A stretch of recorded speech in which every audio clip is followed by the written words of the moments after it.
What's going on, good people? Welcome back to the 30-minute come up. Thank you guys for tuning in. This episode's actually a special episode today. This is going to be our first podcast episode through a video platform on Spotify. We would like to thank Spotify for giving us the opportunity to add video to our podcast now. For you guys that's been following us, we've mainly had audio, but now we luckily have video. Thank you to Spotify for giving us the opportunity. So let's get into it. Today's episode is going to be in the know. Let me rephrase that. Actually, today's segment is going to be in the know. Whenever we have a segment called in the know, we're giving you guys information on what's going on in the business world, what's going on in the finance world. It's up to date. Keep it up to date with what's going on. I believe the last in the know episode we did was about Jeff Bezos stepping down as CEO. But today it's going to be about Apple versus EpicGames. For you guys that's been following this, it's been really interesting for the past year. EpicGames have been taking Apple to court for a variety of reasons, which we're going to talk about. But before we get into that, I would like to give a big shout out and congratulations to Xavier Dickens. He just opened his fitness center out in Atlanta, Georgia. It is called the Grindhouse. Make sure you guys check that out.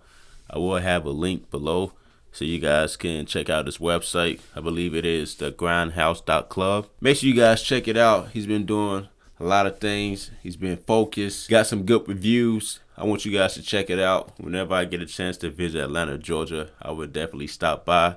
Congratulations, Zay. You're doing your thing. I'm proud of you. Now, let's get into today's episode of the 30-minute come up. What we have is EpicGames, which is the creator of the popular game Fortnite. A lot of you guys may play Fortnite. Your kids may play Fortnite. Fortnite is one of the most popular games out there today. I believe in its first 2 years, it generated over $2 billion. It's really popular. There's been a lot of Fortnite competitions. There's been a lot of people that got famous, even rich, off of playing Fortnite. That's how big it is. But the creator of Fortnite, EpicGames, and its CEO, Tim Sweeney, they have a problem with the Apple Store and also the Google Play Store as well. These Play Stores take a 30% cut of revenue, and they have their own payment systems, which EpicGames and a few other companies, or maybe a lot, believe is not fair, and they believe it's the monopoly. So we're going to break it down for you. So let's get into it. So what is EpicGames' big issue with Apple? For you guys who have an iPhone or an Android, you have the Apple App Store or you have the Google Play Store on your phone. Whenever you download an app, whenever you make purchases through the app, either Google or Apple gets 30% commission. And EpicGames feels like that's not fair. They feel like it's a monopoly. EpicGames have two really big issues that they've been trying to address with Apple and in the courts. The first issue is the commission. They do not feel that Apple should be taking such high commission rates of 30%. And also, it is the payment platform or the payment process that Apple has.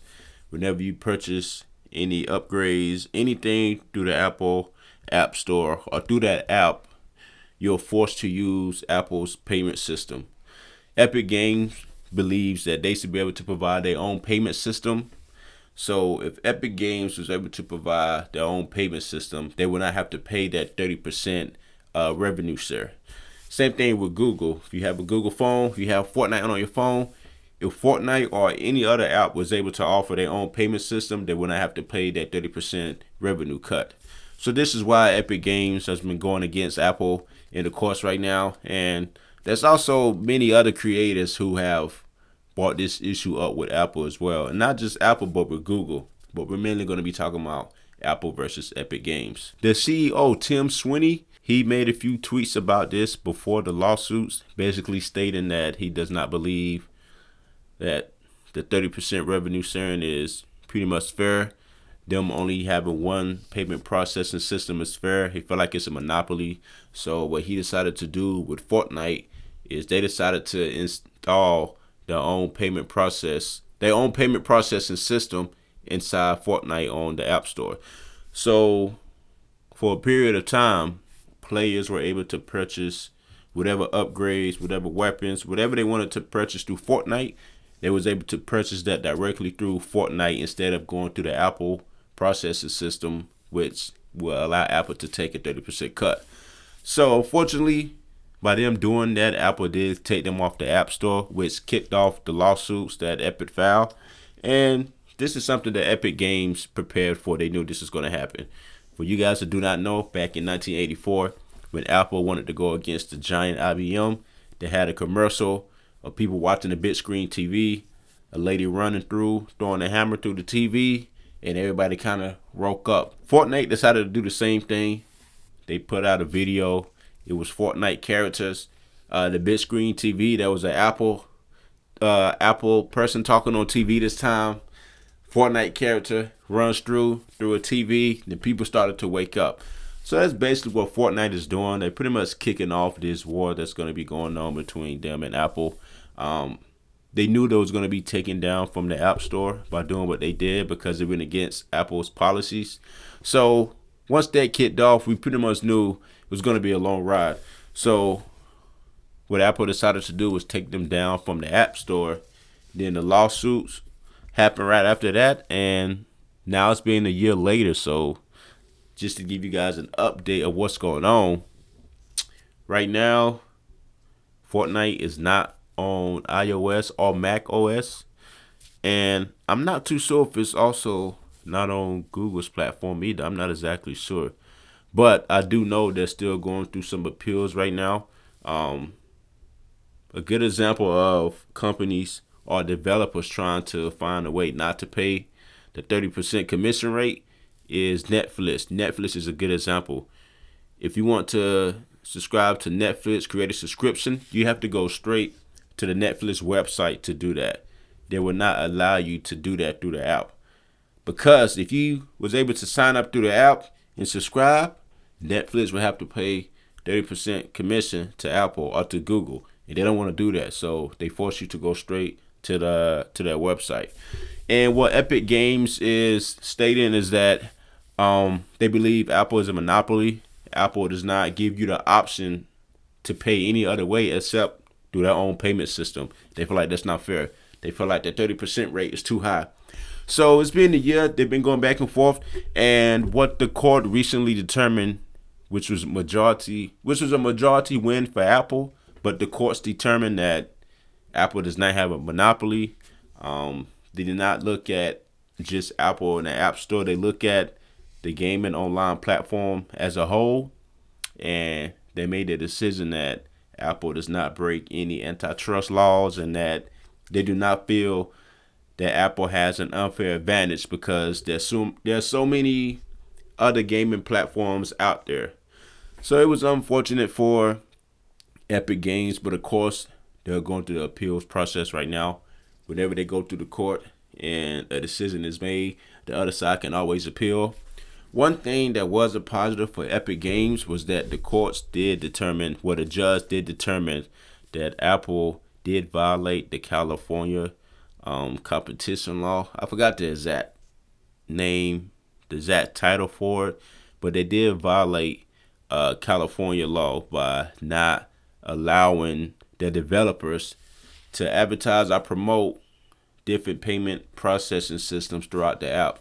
So basically they notify Apple that, hey, you guys within 90 days will need to allow developers to give other payment options to their clients. So that will mean for you that if you have Fortnite on your phone, if you wanted to upgrade, you will have the option to pay through the Apple payment processing system or through Fortnite system or whatever payment system is available. What Apple decided to argue is that this will raise security concerns and privacy concerns. They believe that customers will be at risk. And it's understandable from Apple's side because if you've been following Apple for a long time, you know Apple likes to keep everything in-house. They like to build their own, have their own operating system, fix things on their own. Apple likes to keep everything in-house. They do not like to outsource anything unless they really have to.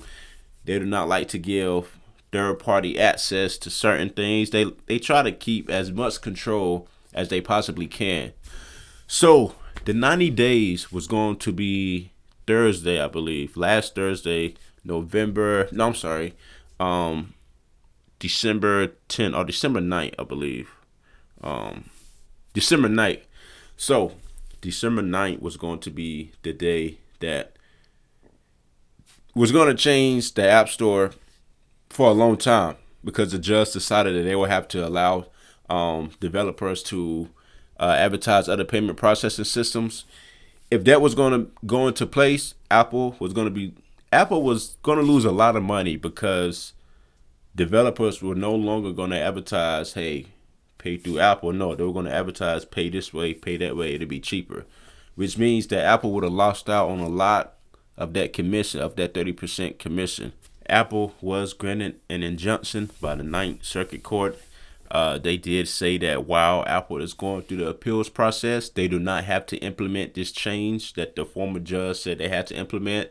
So that's kind of another win for Apple. But both sides are going through appeals right now, so there's no telling how long this is going to take. Some people are expecting this to take years. Hopefully it doesn't take that long. But it just goes to show you, when it comes to really huge and successful businesses going back and forth, it's war. It's a lot that goes on. So luckily, Apple got some breathing room while they get to work out their appeals and everything. But there's no telling how the appeals is going to go. So we'll see from both sides what happened. But it's pretty crazy. But like I said, Fortnite, they're still doing pretty good. Fortnite, EpicGames is headquartered in Cary, North Carolina. And they have many other games, of course, but Fortnite is obviously the most popular and the most profitable game that they have. So right now, Apple is still stating that whenever Epic Games wants to comply with the rules and regulations that they have, that they'll be more than happy to welcome them back on board. But like I said, Epic Games already kicked off the war, so they pretty much knew this was coming. The judge did acknowledge that Epic Games kind of went about this the wrong way. Epic Games did make the first step in deciding to go against Apple's policies in their contract by putting their own direct payment processing system on the platform. So they were forced to cough up 30% of all the revenue they made during that time frame. And I believe during that time frame when they had their own direct payment processing system, I believe I read that they made like around 12 million during that time before it got taken down. So since they decided to go against Apple's policies, the judge decided that, hey, you guys owe them this money when you breached the contract. So it's a lot going on, but it's exciting as well. I enjoy following stories like this. I enjoy seeing opinions from both sides. Let me know what you guys think. There have been a lot of developers make complaints against Apple and Google. I do know in Korea, I don't know if it was North or South Korea, they did pass a law that Apple and Google have to allow third-party processing systems on their platform. So in another country, they can't just keep it in-house. They have to let other payment processing systems be on their platform. And obviously, that's what Epic Games are trying to get them to do to the United States as well. One thing Apple and Google did decide to do, they did decide to lower the 30% rate to 15% for app developers who are making $1 million or less in revenue. So that's kind of a win for the smaller developers who are not generating that much revenue. But for the bigger guys, Apple is not.